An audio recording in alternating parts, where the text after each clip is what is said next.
네, 안녕하세요. 세일스포스 코리아 파트너사 대유넥스티어의 강승현 책임입니다. 저희 대유는 작년부터 산업별로 에이전트포스 활용 사례와 데모를 만들어 왔습니다. 작년 하반기엔 제조업, 그리고 올해 상반기엔 금융업, 그렇게 오늘은 그 금융 사례를 들고 나왔습니다. 같은 금융이라도 AI를 적용하기 좋은 지점은 섹터마다 다를 텐데요. 은행 보험은 개인 신용 정보를 대규모로 다루다 보니 그 데이터를 쓰는 AI에게는 망분리 같은 규제의 제약이 더 크게 걸립니다. 반면 자산운용 기관 영업은 그런 제약이 상대적으로는 좀 덜하고 업무 자체가 인간관계와 그리고 제한으로 이루어져 있어서 그 기록이 고스란히 CRM에 쌓입니다. 그리고 AI가 가장 잘 작동하는 곳이 바로 그런 데이터가 풍부한 CRM이라면 자산운용 기관 영업이야말로 에이전트포스가 가장 큰 가치를 내는 영역이라고 판단했습니다. 그래서 저희는 에이전트포스 금융 사례 연구 주제로 자산운용을 골랐고 그 중에서도 개인을 대상으로 한 리테일 영업이 아니라 기관을 상대하는 기관 영업을 택했습니다. 저희는 현장의 목소리를 들어보기 위해서 국내 한 자산운용사에서 기관 영업을 이끄시는 전무님을 인터뷰했습니다. 국민연금이나 교직원 공제회 같은 대형 기관이 자금을 맡길 운용사를 찾는다라며 공고, 즉 RFP를 내면 운용사들은 제안서로 경쟁합니다. 그 현실에 대해 저희가 인터뷰한 전무님은 화면에 보시는 것처럼 말씀하셨습니다. 이 인용구에 오늘 저희가 에이전틱 엔터프라이즈로 풀어보려는 문제가 다 들어있습니다. 크게 두 가지입니다. 하나는 대응 속도. 자산운용사의 모집 공고는 기관 홈페이지에 조용히 떴다가 1, 2주면 닫히고 며칠만 늦어도 승률이 떨어지기 시작합니다. 다른 하나는 제안서 차별화. 어느 운용사든 과거 성과에 대해서 좋게 써오고 결국 누가 더 빨리, 더 매력적으로 제안서를 써내느냐로 선정 여부가 갈리게 된다고 합니다. 그래서 이 두 가지가 오늘 저희 발표의 출발점입니다. 저희 대유는 이런 자산운용사의 하루를 에이전틱하게 바꿔보려고 합니다. 에이전틱 자산운용 일주일을 2시간으로 라는 주제로 발표 시작하겠습니다. 오늘 발표는 자산운용사의 병목, 에이전틱 자산운용의 워크플로우, 오늘의 데모 설정 상황, 그리고 등장인물, 데모 영상, 아키텍처, 차별점, 임팩트, 산업 확장 순서로 진행하도록 하겠습니다. 앞서 들려드렸던 인터뷰 이야기를 저희는 3가지 병목으로 정리를 한번 해봤습니다. 첫째, 기회를 발견했을 땐 이미 늦습니다. 방금 들으신 그 1, 2주 정도 RFP 발견이 며칠만 늦어져도 밀려도 대응할 시간이 확 줄어들게 됩니다. 시작도 전에 결판이 날 수도 있는 속도 싸움입니다. 둘째, 남들과 다를 게 없는 제안서로는 이길 수 없습니다. 과거 실적은 어느 운용사나 비슷비슷하니 결국 그 비슷함을 누가 깨느냐, 똑같은 트랙 레코드를 어떻게 다르게 보여주느냐가 승부를 가른다고 합니다. 셋째, 영업의 가장 큰 자산이 정작 조직에 쌓이고 있지 않습니다. 기관 영업은 결국 사람과 사람 관계이고 기관 담당자가 어느 운용사의 수석 운용력이 어디로 이직했는지까지 꿰고 있을 정도로 인맥과 영업 히스토리가 곧 경쟁력인데 그게 대부분 담당 영업의 개인의 머릿속에만 있습니다. 시스템 데이터로 쌓이지 않으면 아무리 귀한 인간관계더라도 조직의 자산이 되지 못합니다. 따라서 이 병목을 풀기 위해서는 AI 한두 개 정도 사용하는 걸로는 부족합니다. 파이프라인의 위기를 감지하고 즉각적인 업무를 할당하고 기존 관계 데이터를 활용한 미팅을 잡고 그리고 제안서 작성까지 이 모든 게 하나의 워크플로우로 이어지려면 데이터가 이미 준비된 플랫폼 위에서 에이전트포스가 작동해야만 합니다. 그래서 저희는 자산운용사의 하루를 세일스포스 세일스 클라우드, 곧 CRM 위에서 다시 설계했습니다. 그 하루가 어떻게 실제로 흘러가는지 지금부터 보여드리겠습니다. 저희가 설계한 에이전틱 자산운용사의 하루는 5단계로 흐릅니다. 지금까지 이 일들이 따로따로 사람들의 손에서 처리됐다면 이제는 에이전트포스가 끊김없이 이어서 처리합니다. 점검. 흩어져 있던 영업 데이터를 한자리에 모아서 기존 고객의 이탈 위험과 기한, 마감 기한 같은 것들이 임박한 신규 기회를 에이전트가 먼저 선제적으로 짚어내줍니다. 관리자가 매주 머릿속으로 다 외우고 있던 일들이죠. 대화, 고객 미팅에서 오고 갔던 얘기 중에 진짜 고객의 요구 조건, 업무 요건들을 영업 미팅 후에 녹취록을 일일이 다시 들어보지 않아도 LLM한테 파일을 주고 업로드하고 요약을 시키지 않아도 에이전트가 핵심만 바로바로 뽑아내 줍니다. 산출, 그 고객 요구 조건을 받아 사내 문서와 과거 자료를 근거로 제안서 초안을 에이전트가 만들어줍니다. 협업, 그리고 그 제안서 초안을 유관부서가 같은 문서 위에서 같은 버전의 문서에서 동시에 검토하고 마지막으로 제출, 외부에 낼 수 있는 PPT 형태로 마무리됩니다. 핵심은 여기 업무 단계가 바뀌어도 끊기지 않는다는 겁니다. 단계마다 사람이 바뀌고 파일이 오가고 며칠씩 소요되던 시간 낭비하던 그랬던 일들이 하나의 흐름으로 심리스하게 이어지게 됩니다. 에이전트가 각 단계마다 일을 처리하고 사람은 핵심만 검토하면 됩니다. 저희가 말하는 에이전틱 자산 운용이 바로 이 구조입니다. 그럼 이 흐름에 맞게 실제 자산운용사의 하루가 어떻게 굴러가는지 오늘의 사례로 들어가 보겠습니다. 오늘 저희가 따라갈 하루는 2026년 3월의 어느 월요일 아침에서 시작합니다. 무대는 가상의 자산운용사 대유자산운용입니다. 그날 아침 본부장은 대시보드에서 두 개의 영업 기회를 짚어냅니다. 영업 하나는 위기, 하나는 기회, 둘 다 본부장으로서 챙겨줘야 될 일들이죠. 하나는 이탈 방어, 72조를 맡긴 국민연금에서 이탈 신호가 잡혔습니다. 다른 하나는 신규 수주 건입니다. 신규 수주가 예전만 못한 가운데 마감이 닷새 정도밖에 안 남은 1조 규모의 더케이 한국교직원 공제회 RFP까지 놓치면 타격이 아주 큰 상황이라고 가정하겠습니다. 오늘 저희가 따라갈 건 이 더케이 신규 RFP 대응건입니다. 제안서 제출 마감까지 5일 정도밖에 남지 않았고 8개의 섹션을 전부 다 채워서 미팅부터 제출용 PPT 초안까지 이 5일 안에 전부 끝내서 제출을 성공해야만 합니다. 속도와 완성도를 동시에 요구하는 앞서 저희가 보여드렸던 세 가지 페인 포인트가 그대로 살아있는 딜이라고 할 수 있습니다. 그래서 이 일을 누가 어떻게 풀어가는지 이제 등장인물을 소개시켜드리겠습니다. 오늘 영상에 나올 사람은 총 3명입니다. 먼저 김본부, 7명의 RM 영업들을 총괄하는 기관 영업 책임자이고 월요일 아침 그 두 위기를 감지하는 사람입니다. 그 아래 김본부 아래 두 영업이 있습니다. 국민연금을 담당하는 정영업 그리고 더케이를 담당하는 한영업. 김 본부장은 두 사람에게 각각 업무를 넘기지만 저희가 오늘 데모 영상 속에서 끝까지 따라갈 주인공은 한영업입니다. 정영업의 재계약 대응건은 잠시 옆에 두고 한영업의 한 사람 하루를 따라가 보겠습니다. 네, 그럼 이제 데모 영상을 보여드릴 텐데요. 그 전에 한영업의 하루로 들어가기 전에 그 하루가 어떤 흐름으로 흐를지 스토리보드 한 장으로 먼저 프리뷰를 드리겠습니다. 핵심은 단계가 아까도 말씀드렸다시피 업무 단계가 바뀌어도 흐름이 끊기지 않도록 되어 있다는 겁니다. 월요일 아침 본부장이 점검 단계에서 두 가지 영업 기회를 짚어내고 두 영업 담당자에게 태스크를 생성해서 만들어서 보냅니다. 여기서 담당 영업이 정영업, 한영업이 있고요. 대화, 산출, 협업, 제출까지 한영업이 워크플로우로 보여주게 됩니다.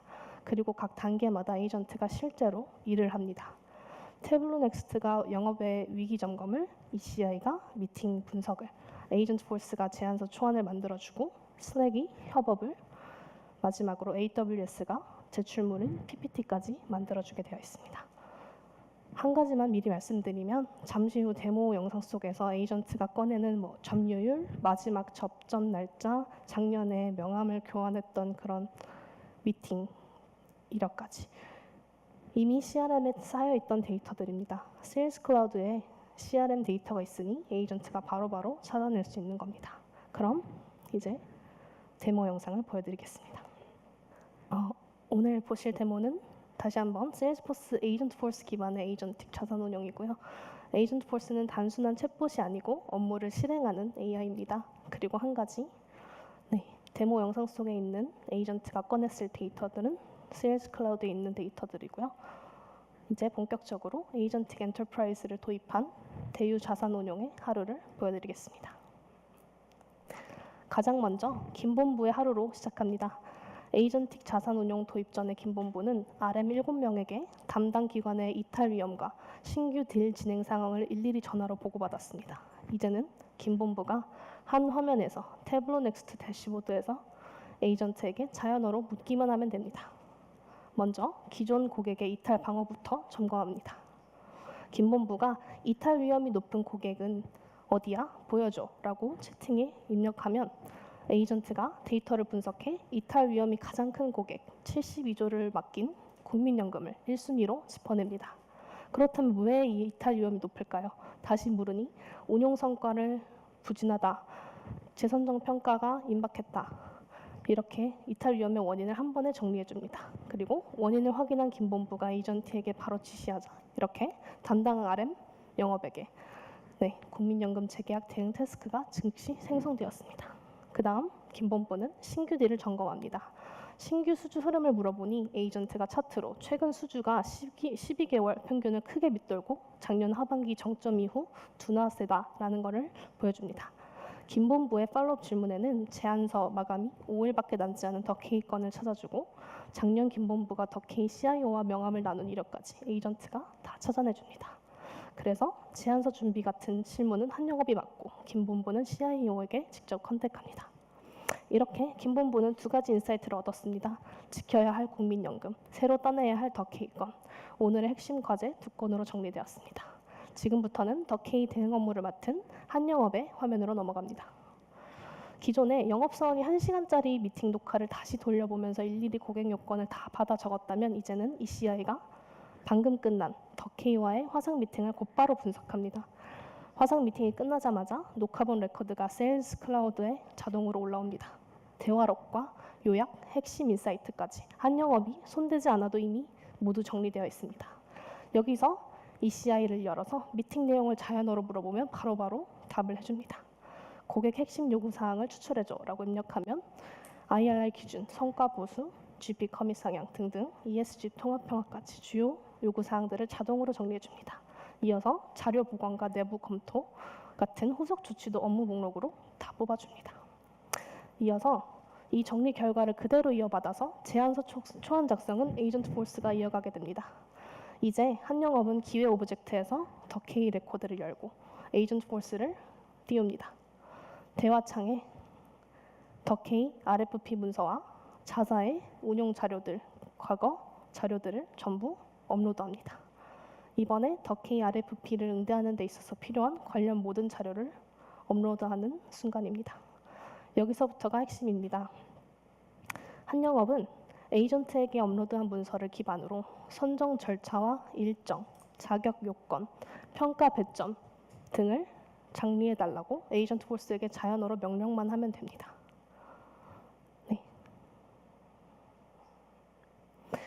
에이전트는 더케이가 RFP상에서 요구했던 조건들을 뽑아내고 그걸 자사자료와 전부 대조해서 어디를 우리의 회사가 충족을 하는지, 어디가 보완이 필요한지 그런 것까지 다 짚어내줍니다.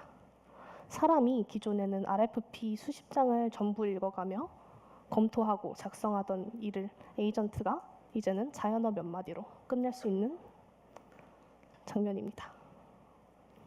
그리고 이렇게 필요한 요건들을 하나하나 8가지 섹션에 맞게 확인하고 질문하고 점검한 다음 제안서 초안을 만들어줘 라고 지시하기만 하면 운용팀, IR팀, 컴플라이언스팀 이렇게 보통 세 부서가 한 1주에서 2주 가까이 매달려서 제안서 작성을 함께 하던 그 작업을 자사 데이터를 근거로 8개 섹션에 나뉜 그런 제안서 초안을 단숨에 에이전트 포스가 만들어냅니다. 중요한 건 절대 속도가 빠르다는 점뿐만은 아니고요. 사람의 판단이 꼭 필요한 부분은 에이전트가 절대 마음대로 임의로 채워서 제출하지 않고 제공하지 않고 수정 필요라고 플레이스홀더를 표시해주기도 합니다.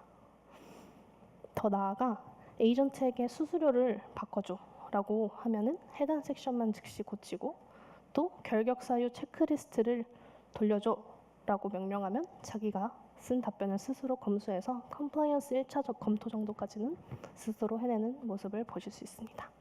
마지막으로 슬랙으로 공유해줘 라고 입력을 하면 완성된 이런 제안서 초안이 그대로 팀 협업 툴 슬랙으로 넘어가게 되어 있습니다. 한 영업 한 사람이 RFP를 읽고 여러 문서를 검토하지 않아도 에이전트 폴스가 알아서 제안서 초안까지 쓰고 답변 검수까지 하는 모습입니다. 자연어 대화만으로도 끝낼 수 있었습니다. 이렇게 완성된 제안서 초안은 곧바로 팀 협업으로 넘어가고요. 여러 부서가 제안서를 함께 만들다 보면 버전이 꼬이고 문서의 내용이 누락되고 그러기 쉬운데 스낵 캔버스는 그걸 한 곳으로 모읍니다. 에이전트가 만든 초안이 스낵 캔버스로 공유가 자동으로 되었고요. 운용, IR, 컴플라이언스 팀 같은 유관 부서들이 같은 문서를 같은 화면에서 볼 수 있습니다. 메일로 파일을 주고받으며 최종, 진짜 최종, 최최종 이렇게 버전 관리가 안 되던 그런 일들이 사라집니다. 그리고 이 초안은 텍스트로만 끝나지 않습니다. 외부 제출용 제안서, PPT로도 함께 완성됩니다. 네, 보통은 완성된 초안 텍스트를 보고 사람이 슬라이드를 한 장 한 장 다시 만들었죠. 여기서는 그 과정이 사라집니다. 원하는 PPT 템플릿만 에이전트한테 주면 초안 내용이 슬라이드 구성에 자동으로 매핑되게끔 구성해 두었습니다. 표지와 회사 개요부터 운용 철학, 투자 프로세스, 트랙 레코드, 리스크 관리 등 대유에서 사용했던 그런 템플릿 그대로 사람이 일부만 다듬으면 바로 제출할 수 있는 퀄리티로 채워집니다. 원래 영업 혼자서는 완성하기 어려웠던 외부 제출용 제안서 초안을 이제 한 영업은 에이전트와의 대화만으로 여기까지 끌고 올 수 있었습니다. 대시보드 점검에서 시작한 하루가 외부 제출용 제안서 초안까지 끊김없이 이렇게 이어졌습니다. 네, 여기까지가 저희가 준비한 데모 영상이었고요. 방금 보신 하루는 이렇게 5가지 기능이 하나로 움직인 결과물이었습니다. 어떤 기능이 어떤 단계를 맡았는지 한번 좀 더 자세히 보겠습니다. 먼저 점검 단계는 탭 넥스트가 데이터에서 위기와 기회를 포착했습니다. 대화는 ECI가 화상 미팅에서 고객 요구를 추출하고 산출은 에이전트 폴스가 사내 문서와 RFP를 근거로 제안서 초안을 만들어 주었습니다. 그리고 협업은 스낵 캔버스가 유관 부서와의 협업을 그리고 동시 리뷰를 그리고 마지막으로 제출은 AWS 위에 저희가 직접 확장했던 영역이 외부 제출용 PPT 생성까지 마무리해 주었습니다. 네, 방금 따라오신 점검, 대화, 산출, 협업, 제출 이 5가지 기능과 하나씩 그대로 맞물리는 걸 보실 수 있습니다. 그런데 이 기능이 이만큼 빠르게 움직여줄 수 있었던 건 그 아래에 2개의 층이 있어서입니다.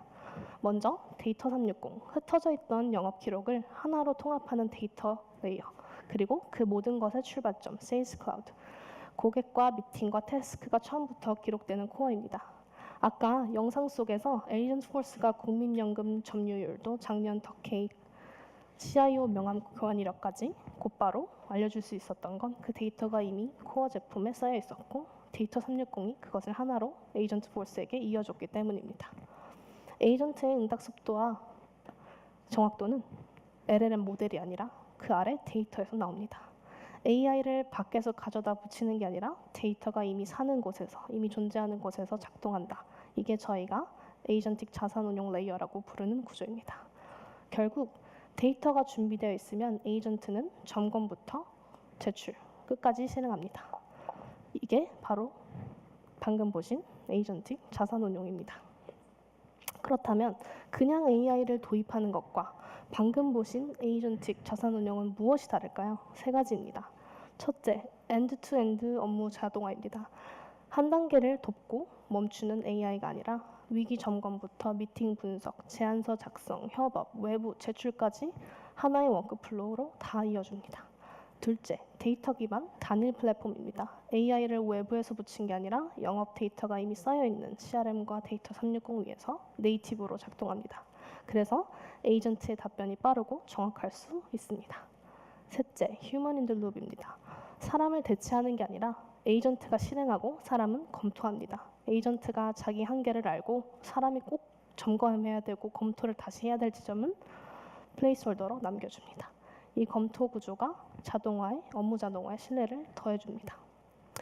그래서 이렇게 세 가지가 AI를 도입했다와 에이전틱하게 일한다를 가르는 차이라고 할 수 있습니다. 자산운용사의 제안서 대응 업무를 기존 방식과 에이전틱 방식으로 나란히 놓고 마지막으로 비교를 해보겠습니다.